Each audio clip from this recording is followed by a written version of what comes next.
नमस्ते दोस्तों, विरुद्ध आहार के सेकंड एपिसोड में आपका स्वागत है। अगर आपने पहला एपिसोड नहीं देखा है तो प्लीज़ विरुद्ध आहार क्या होता है, उसके कितने टाइप्स होते हैं, ये सब जानने के लिए मेरा पहला एपिसोड ज़रूर देखिए।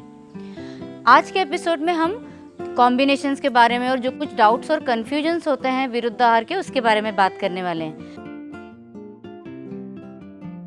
विरुद्ध आहार अगर किसी ने गलती से खा लिया तो भी तकलीफ किससे कम होगी? तो देखिए, जो यंग लोग हैं जिनकी डाइजेशन कैपेसिटी बहुत अच्छी है, ऐसे लोगों ने कभी कभार विरुद्ध आहार लिया तो भी उन्हें तकलीफ होते हुए हमें नहीं दिखती है।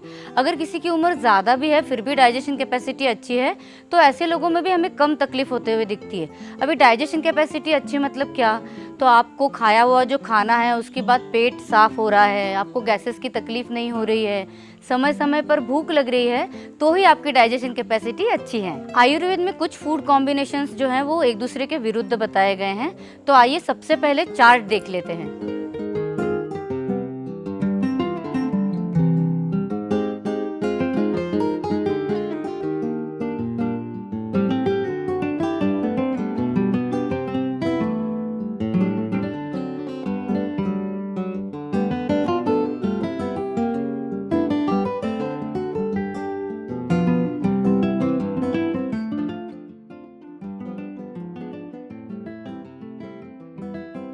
इस चार्ट में आपको दूध के एंटी बहुत सारी चीज़ें दिख रही हैं। तो देखिए, सबसे पहले दिमाग में ये क्लियर कर लीजिए कि जब आपको दूध की तरह पीना है उस वक्त इन सब चीज़ों का बहुत ख्याल रखना पड़ता है।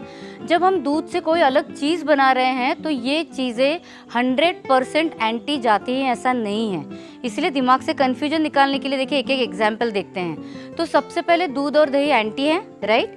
पर जब हमें दही बनाना पड़ता है तो दूध में दही डाले बिना दही जम सकता है क्या? तो नहीं, हमने क्या किया है कि रेसिपी बदल दी, हमें दूध से दही चाहिए था तो ऐसे वक्त में दूध और दही का कॉम्बिनेशन चलता है।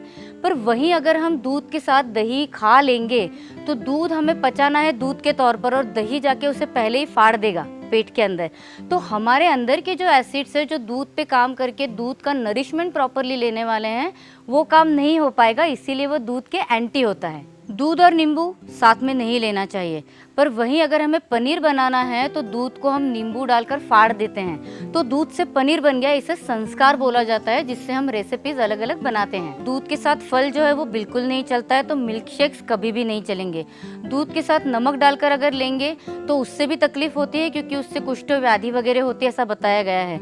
पर वहीं अगर जब व्हाइट सॉस बनाया जाता है तो देखिए हम लोग क्या करते हैं कि दूध में पहले आटे को घी में सेक करके मिलाया जाता है ना, तो मॉलिक्यूल्स का भी जो कॉन्सेंट्रेशन है दूध का उसके ऊपर भी बहुत डिपेंड करता है। तो जब हमने व्हाइट सॉस बना लिया तो वो दूध, आटा और जो घी है उसका कॉम्बिनेशन बन जाता है। वो दूध नहीं रहता है, तो इसीलिए उसके बनने के बाद उसमें नमक डाला जाता है, तो वो दूध में नमक डालना नहीं होता है। दो व्यक्तियों में अगर झगड़ा हो और उनके साथ कोई तीसरा समझदार व्यक्ति चला जाए तो उनका झगड़ा रुक सकता है ना।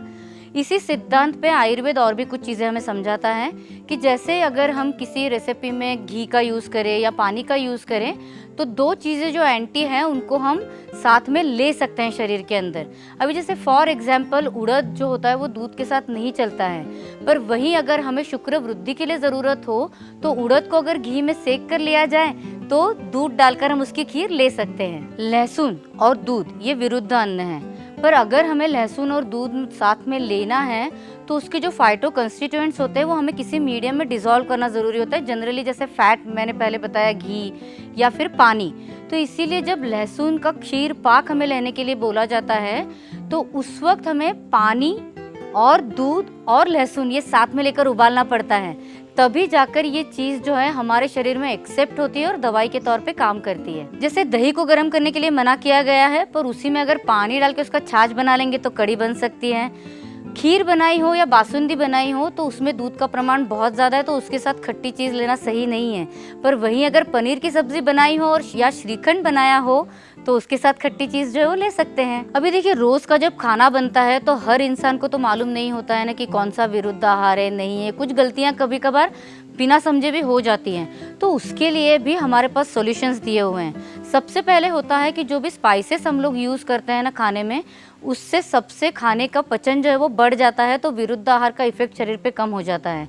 और सबसे इम्पॉर्टेंट चीज़ जो हमारे कल्चर में बहुत बताई गई है, जब हमारे यहाँ पे खाना परोसते हैं तब एंड में मतलब चावल के ऊपर, हमारी रोटी के ऊपर घी परोसने की हमारे यहाँ पे प्रथा है। तो वो प्रथा क्यों है?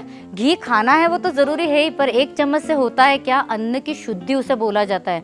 मतलब जो कुछ भी गलतियाँ अगर कॉम्बिनेशन में हो गई है तो घी उस विरुद्ध आहार के इफेक्ट को नलिफाई कर देता है। गुड़ और दूध भी विरुद्ध है क्या? ऐसा बहुत लोगों ने मुझे पूछा है। तो देखिए, आयुर्वेद में कहीं भी इस तरह की संकल्पना नहीं दी गई है। उल्टे कुछ रोगों में तो पुराना गुड़ और दूध इसे साथ में लेने के लिए बताया गया है। फल को गर्म करना या प्रोसेस करना हीट से गलत होता है क्योंकि नरिशमेंट खत्म हो जाता है। पर वहीं हम सेब फल या एप्पल जैसी चीज़ को देखें तो वो थोड़ा पचने में भारी होता है कभी कभार, तो उसे स्टीम करना अच्छा होता है। तो जैसे मेरी एप्पल पकौड़ा की जो रेसिपी है वो अगर आप देखेंगे तो उससे नरिशमेंट भी मिलेगा और वो पचने में भी हल्का होता है, इसीलिए बच्चों के लिए मैंने स्पेशली बताया है खाने के लिए।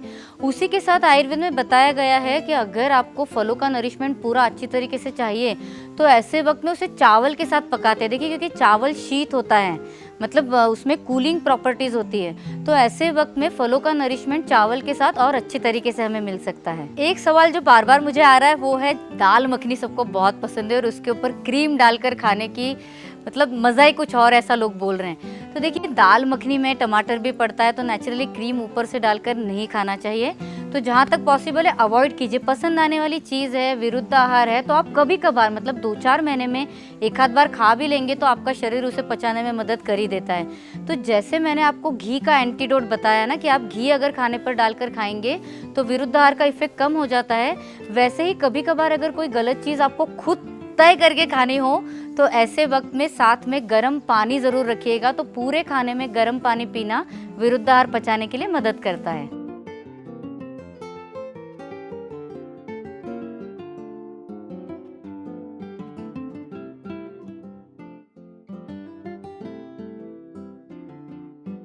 तो मुझे आशा है दोस्तों कि विरुद्ध आहार से जुड़े हुए सभी डाउट्स और कन्फ्यूजन्स जो है वो आज आपके दूर हो गए होंगे। तो आगे भी हम ऐसे ही अलग अलग विषय लेते रहेंगे। जुड़े रहिए अपनी सेहत के लिए अपने इस चैनल के साथ।